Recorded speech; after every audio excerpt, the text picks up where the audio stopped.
I live in a small village in the second most populous country in the world, a country that once used to be the biggest cash cow for the British Empire. It endured the horrors of colonialism for almost 200 years, and when finally it got freedom on 50th August 1947, most of the credit went to this guy.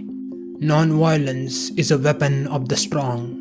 But that was 75 years, 8 months and exactly 27 days ago. Today if you ask any Indian who is the real hero of the Indian freedom struggle, they seem largely divided. Even political parties have divided Indian freedom fighters among themselves. Some credit the aggressive nationalist and some say it was Mahatma Gandhi's non-violence, but they couldn't be more wrong. The reality was way different. Britain's decision to leave India was driven by a combination of domestic and international factors, including the growing nationalist movement in India, the economic cost of maintaining British rule, growing global opposition to colonialism, and Britain's rapidly diminishing global political and economic influence after World War II. Here are the 3 lesser-known reasons why Britain had no choice but to leave India. Reasons no one talks about. Number 3. Hitler, World Wars, and the economic decline. In World War I and World War II, Britain was part of the winning team. Yay, we won the war! Yeah, but at what cost? Your economy is going down in the dumps. Yeah, whatever. Long live the crown. Broadberry and Harrison write in the Economics of the World War I. More than 7 lakh British soldiers died in the conflict and over 15 lakhs were wounded. Britain lost 3.6% of its human capital, 10% of its domestic and 24% of its overseas assets. Economic recovery was not going to be easy for Britain because of the massive human capital loss and the rising liberal economic world order. Throughout World War I, countries such as Japan and the United States were able to replace Britain in the international markets in industries such as textiles and international lending. As a result, Britain suffered a permanent loss of world market share. From 1913 to 1920, in a matter of just 7 years, the volume of British exports went down by over 25%. And just when the British economy was showing some signs of recovery came the Great Economic Depression. Every European country faced unemployment, business failures and deflation.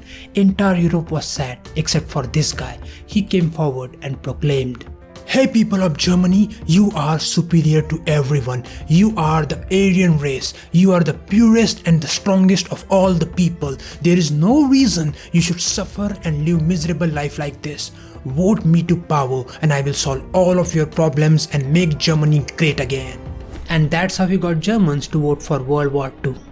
British historian Norman Davies writes, "In Germany, the rise of Hitler and his Nazi party was unquestionably connected to the Great Depression. The Nazis did not march on Berlin. There was no seizure of power. Hitler did not have to topple a weakened government as the Bolsheviks did in Russia, nor threaten the head of state like Mussolini did in Italy. Hitler came to power through participation in Germany's democratic process and at the invitation of the lawful authorities." During World War II, the bombings of British cities and industrial areas by German forces caused significant damage to infrastructure, factories and homes, which was costly to repair. It needed more money and labor to rebuild the economy, but both were in short supply. Britain's overseas trade was in shambles, as shipping lanes were disrupted by enemy action and many of the country's trading partners were occupied by Axis powers. This led to a decline in exports and a decrease in the flow of vital raw materials. Men were called up to fight and women were called on to work in war-related industries, which led to a decline in productivity and a decrease in economic output. The British Empire faced a severe shortage of consumer goods, high levels of government debt and inflation. Richard Robert writes, "After World War II, Britain had liquidated much of its overseas investments and financially was virtually as weak as the defeated countries. It was pretty clear that the empire was not going to live long from there. The declining economic influence meant declining global political influence for Britain, and that's the reason number 2. World War II gave rise to New World Order. It ended Britain's hegemony and gave rise to 2 superpowers, Soviet Union and the United States of America. Britain became a junior partner of the United States in global diplomacy, and its collapsing economy made sure that the empire does not find enough security investments to maintain colonies. The post-war superpowers pulled Britain aside to a corner and calmly explained, "Hey Brits, the loyal servants of the crown, enough of getting rich by exploiting the lands that are not yours.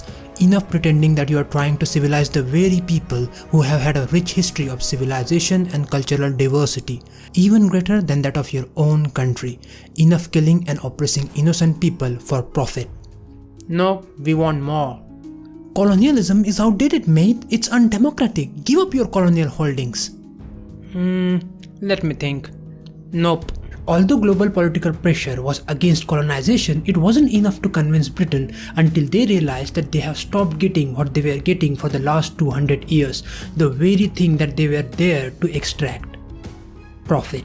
The primary motivator behind everything Brits had been doing since 1500 was no longer there. As long as Britain was generating profit from its colonies, it was happy. The problem started when the economic cost of maintaining colonies started to outweigh the economic benefits. The British Empire operated based on the economic theory of mercantilism, under which the government and the merchants became partners with the goal of increasing political power and private wealth, to the exclusion of everyone else in the world. The rest of the world can go to hell.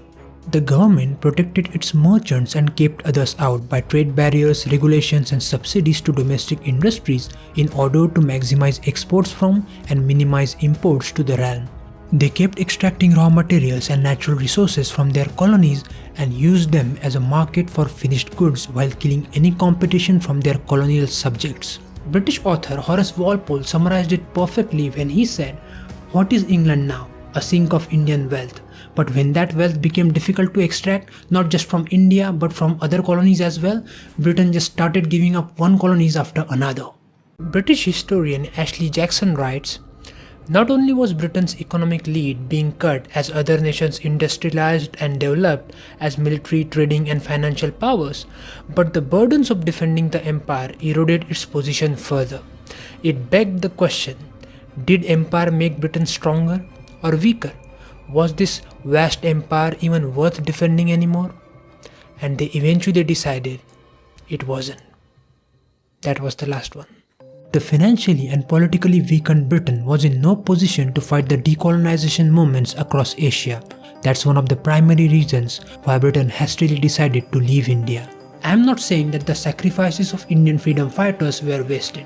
While revolutionaries and nationalists struck fear in British hearts, liberals like Mahatma Gandhi united Indian masses ranging from small villages to the big cities. But the economic downfall of the British Empire played just as important role as these freedom fighters.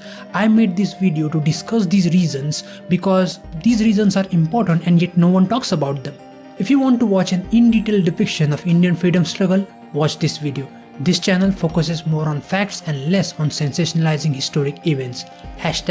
#StopSensationalizing.